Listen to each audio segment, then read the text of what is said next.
నమస్తే, this is శౌర్య. తమిళనాడులో త్రిష హవా. సో ఏంటి అసలు తమిళనాడు త్రిష హవా అంటే విజయ్ ముఖ్యమంత్రిగా ప్రమాణ స్వీకారం చేయడం అన్నా, లేదు ఇంకేవైనా ఇతర కారణాలు ఉన్నాయా? సో ఇదైతే ఒకసారి మాట్లాడదాము. మనతో పాటు సీనియర్ జర్నలిస్ట్ దాము బాలాజీ గారు. సార్ నమస్తే సార్. నమస్తే. జనరల్ గా మనం ఎన్నికలు మొత్తం మాట్లాడుకున్నంతసేపు విజయ్ పేరు ఎంత మాట్లాడామో, త్రిష పేరు అంతకన్నా కొంచెం ఎక్కువే మాట్లాడాం అనిపించింది. సో అదంతా అయిపోయిన తర్వాత కూడా ప్రమాణ స్వీకారం అయిపోయింది, ఆయన అసెంబ్లీలో ప్రూవ్ చేసుకోవడం అయిపోయింది, అన్నీ అయిపోయింది. అయినా కూడా ఇంకా త్రిష పేరే వినిపిస్తుంది. ఏంటి రీజన్ అని? ఖచ్చితంగా చాలా కాలం వినిపిస్తుందండి త్రిష పేరు. ఎందుకంటే ఒక సీఎంకి త్రిష క్లోజ్ ఫ్రెండ్ లేదా సహచరి అని కూడా చెప్పచ్చు అనఫ్సియల్గా. సో అనఫ్సియల్గా సహచరిగా ఉన్నప్పుడు ఆ ప్రభుత్వంలో పట్టు ఉంటుంది. ఆమె ఊరుకో ఉన్నా కూడా ఇతరులు ఊరుకో ఉంటారు. ఏదో ఒకటి వచ్చి మేడం ఇది చూడండి, సీఎం గారికి చెప్పండి, ఇది చెప్పండి అని వస్తారు. వచ్చినప్పుడు ఖచ్చితంగా ఆమె మెల్లగా ఒక సెంటర్గా ఏర్పడుతుంది. అందుకే విజయ్ ముందే ప్రమాణ స్వీకారం అన్నప్పుడే పవర్ సెంటర్ నేను ఒకడే ఉంటాను, ఇంకెవరు ఉండరు అనేది చెప్పాడు. కానీ అలాగే విజయ్కి కూడా అంత ఫ్రీడమ్ ఉంటుంది, ఆ త్రిష కంట్రోల్ ఉంటుంది కదా ఎంతో కొంత విజయ్తో కూడా. సో ఎంతైనా మన క్లోజ్ ఫ్రెండ్ అమ్మాయిలనే కాదు, మామూలుగా కూడా ఫ్రెండ్స్ ఉన్నా బంధువులు ఉన్నా అది ఎంతో కొంత చేయాలి. నువ్వు చెప్పవా అని అడుగుతుంటారు, తప్పదు కదా, అడుగుతారు. రెండోది ఇంకా గర్ల్ ఫ్రెండ్ అయినప్పుడు ఇంకొంత ఖచ్చితంగా సరెండర్ కావాల్సి ఉంటుంది కొన్ని విషయాల్లో. సో అలాగా ఇప్పుడు ఏంటంటే త్రిష హవా మళ్ళీ మొదలైపోయింది అని. మామూలుగా అయితే త్రిష హోమ్ మినిస్టర్ అవుతుందని, డిప్యూటీ సీఎం అవుతుంది, ఇలాగ వచ్చాయి. నిజానికి అబ్సల్యూట్ మెజార్టీ కానీ టీవీకి వచ్చుంటే త్రిష ఖచ్చితంగా ఎమ్మెల్యే సీటు తను రిజైన్ చేసింది ఇచ్చేసి తిరుచిలో మళ్ళీ అక్కడ నిలబెట్టి ఆమె గవర్నమెంట్లోకి తీసుకుండేవాడు. త్రిషకు కూడా రాజకీయ కోరికలు ఉన్నాయి, అంబిషన్స్ ఉన్నాయి.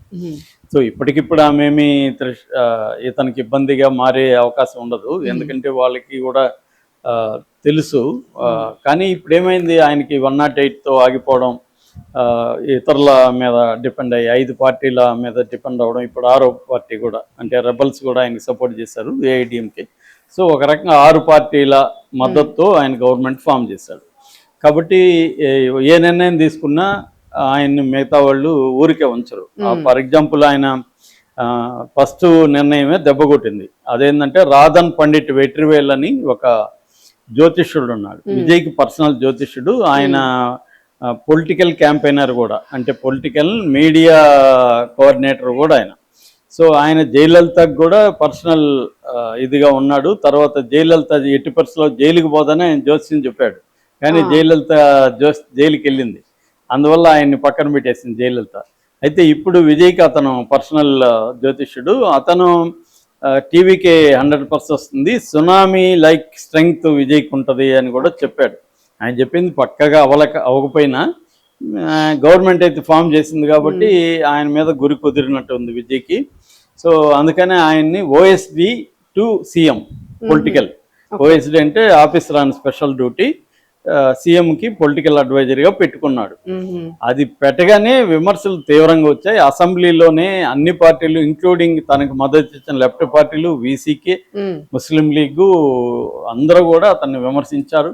వీసీకే ఆయన తిరుమలవన్, నువ్వు ఆయన సలహాతో రాష్ట్రాన్ని పరిపాలించొద్దని క్లియర్గా చెప్పాడు. అలాగే ఆయన క్లోజ్గా ఉండి నా బిడ్డ లాంటోడు అని చెప్పిన ప్రేమలత విజయకాంత్, ఆమె కూడా చాలా స్ట్రాంగ్గా ఇచ్చేసింది. ఎందుకంటే తమిళనాడులో చాలా స్ట్రాంగ్ రేషనలిజం ఉంటుంది, హేతువాదం పార్టీలలో ఉంటుంది. ఇక్కడంత మూఢంగా ఉండరు వాళ్ళు.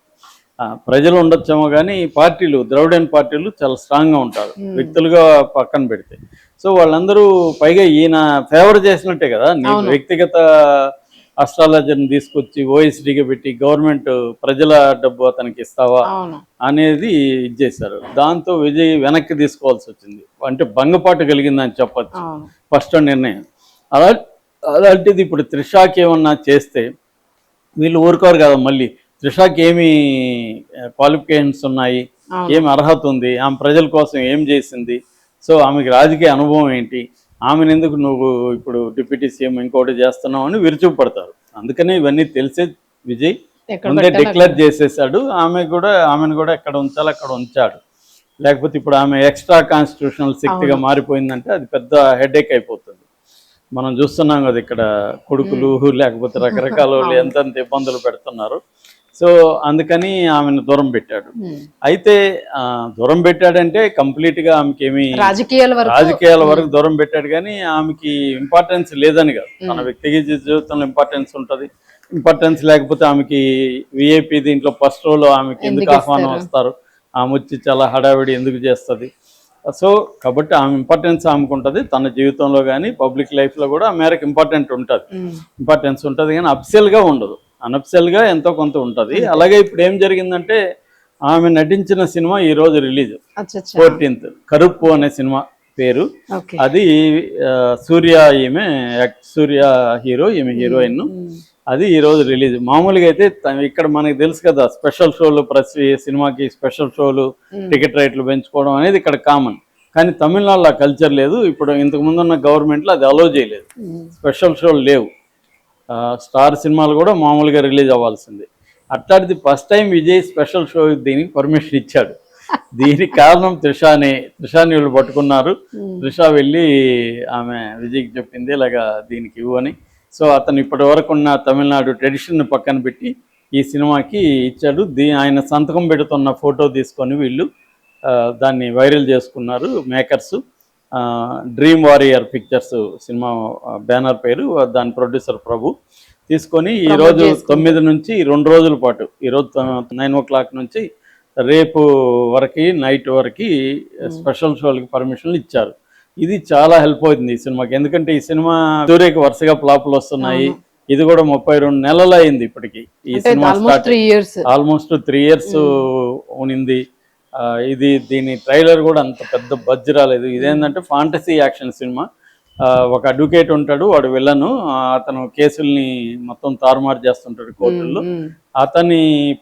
అతని మీద ఇది తీర్చుకోవడానికి దేవుడే సూర్య రూపంలో వస్తాడు. డబుల్ యాక్షన్ అనమాట. తమిళ సైడ్ కొంచెం అది ఈ ఫాంటసీ సెంటిమెంట్ ఇవన్నీ ఉన్నాయి పుష్కలంగా. సో కోర్టు డ్రామా ఉంది, బయట యాక్షన్ ఉంది, దేవుడే ఈ రూపంలో వస్తాడు. నల్లగా ఉంటాడు, కరుపు అంటే నల్ల. సో అలాగే కరుపు అనే సినిమా పేరు పెట్టారు. అది ఎట్టకెళ్ళకి ఇది రిలీజ్ అవ్వాల్సింది, కానీ లాస్ట్ మినిట్ మళ్ళీ దానికి డ్రామా జరిగి దేవుడే దాన్ని అడ్డుపడినట్టుగా. సో ఇప్పుడు అది ఆగిపోయింది సినిమా. ఎందుకు ఆగిపోయిందంటే ఫైనాన్షియల్ ప్రాబ్లమ్స్ ఉన్నాయి. ప్రొడ్యూసర్ కి ఫైనాన్షియల్ కి ఆల్రెడీ గొడవలు జరుగుతున్నాయి. ఇంతకు ముందు కూడా 2-3 సార్లు రిలీజ్ ఆగింది. మరి అవి క్లియర్ చేసుకోకుండా విజయ్ దగ్గరికి వెళ్ళి విజయ్ పరువు తీశారు. ఇప్పుడు విజయ్ త్రిషాకి ఫేవర్ అట్లాగే ఉన్నారు. విజయ్కి ఏంటంటే ఏది స్టార్టింగ్ మాత్రం దెబ్బ పడుతుంది. అలాగా ఇప్పుడు అది విజయ్ ఆ అమ్మాయి కోసం ఇస్తే కనీసం సినిమా రిలీజ్ అయ్యి బాగా ఆడుంటే పోనీలే ఇచ్చిన దానికి మంచిగా జరిగింది అనుకోవచ్చు. ఇప్పుడు అది జరగలే. సినిమా లాస్ట్ మినిట్ లాగిపోయి థియేటర్స్ నుంచి ప్రాబ్లమా సార్? థియేటర్స్ నుంచి కాదు, ఫైనాన్షియల్ లేకుండా థియేటర్లు రిలీజ్ చేయడానికి లేదనేది వాళ్ళు చెప్తున్నారు. సో అందువల్ల ఇప్పుడు ప్రభు ఒక స్టేట్మెంట్ ఇచ్చాడు. అనివార్య కారణాల వల్ల 9 o'clock షోలు క్యాన్సిల్ చేస్తున్నాం, త్వరలోనే మేము చెప్తామని. ఇటు డైరెక్టరే దాంట్లో విలన్ కూడా, ఆర్జే బాలాజీ అని, అతనే మెయిన్ విలన్. సో ఇప్పుడు అతను కూడా దీని మీద ఎంతో హోప్స్ పెట్టుకున్నాడు. అతనేమో నేను దీనికి కారణం చెప్పలేను, మా ప్రొడ్యూసర్లు ట్రై చేస్తున్నారు. ఎందుకంటే ఈ గొడవలు చెప్పలేరు కదా. ఎప్పుడైనా సినిమా లేట్ అయిపోతే ఏమవుతుందంటే ఫైనాన్స్ పెరిగిపోతుంది. ఫైనాన్స్ తీసుకుంటారు, వడ్డీలు పెరిగిపోతాయి, దాని డబ్బులు హీరోలు. ఇక్కడ కూడా మనం చూసాం కదా, అఖండ కానీ హరిహర వీరమలది అయితే ఇంకా పెద్ద ఎత్తున. అంటే ఇక్కడ ఏంటంటే హీరోలు నిలబడి కొంత సాల్వ్ చేస్తారు. నేను చూసుకుంటాను, నా రెమ్యునరేషన్ కట్ చేసుకోమని ఏదో చెప్పి వాళ్ళు ఇది చేసుకుంటారు. అక్కడ అది మామూలుగా రజనీకాంత్ లాంటి వాళ్ళు చేస్తారు. మరి సూర్య చేయలేకపోయాడా ఏంటి పరిస్థితి తెలీదు. సో లాస్ట్ మినిట్ లాగిపోయింది. అది సూర్యకి ఇబ్బంది. ఇప్పుడు త్రిషాకి కూడా బ్యాడ్ నేమ్. ఎందుకంటే సీఎం బాయ్ ఫ్రెండ్ ఉండి కూడా సినిమా రిలీజ్ చేసుకోలేకపోయిందా అని అంటారు. అంటే అవా ఉంటుంది, కానీ డబ్బు విషయంలో ఫైనాన్షియల్ సీఎం చెప్పినా కూడా వినరు. ఇక్కడ కూడా సీఎంలు ట్రై చేసినా కూడా అవ్వలేదు కదా. ఎందుకంటే సీఎంలు చెప్పినా నువ్వు ఇస్తావా అంటారు. సో పెద్ద స్థాయి ఫైనాన్షియల్ అంత ఈజీగా ఉండదు వాళ్ళ వ్యవహారం, డబ్బులు కదా పైగా. సో అందువల్ల ప్రాబ్లం అయితే పడింది. ఏదేమైనా త్రిషాకి విజయ్ మీద ఇన్ఫ్లుయెన్స్ ఉంది త్రిష అనేది ఇక్కడ ప్రూవ్ అయింది ఈ సినిమాతో. అది బాటం లైన్. అందుకనే త్రిషా హవా మొదలైంది అనేది చెప్తున్నారు. ఖచ్చితంగా ఆ మేరకు హవా ఉంటుంది. కాకపోతే ఓపెన్ గా ఆమెను రాజకీయాల్లో కానీ లేకపోతే మేబీ పార్టీలో మెల్లమెల్లగా ఇన్వాల్వ్ చేయొచ్చు. పార్టీలో చేస్తే అది ఆయన ఇష్టం, పార్టీ కాబట్టి.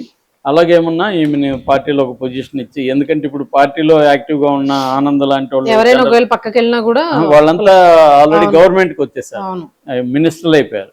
సెంగోటేన్ కానీ, ఆనంద్ కానీ, ఆదవ్ అర్జున్ కానీ వీళ్ళందరూ పార్టీలో యాక్టివ్గా ఉన్నారు. అవును వాళ్ళు ఇప్పుడు గవర్నమెంట్లో యాక్టివ్గా ఉండాల్సిన పరిస్థితి కాబట్టి ఈమెకి ఏదన్నా ఇవ్వచ్చు, లేదా మహిళా వింగ్ మహిళలకు ఇవ్వచ్చు.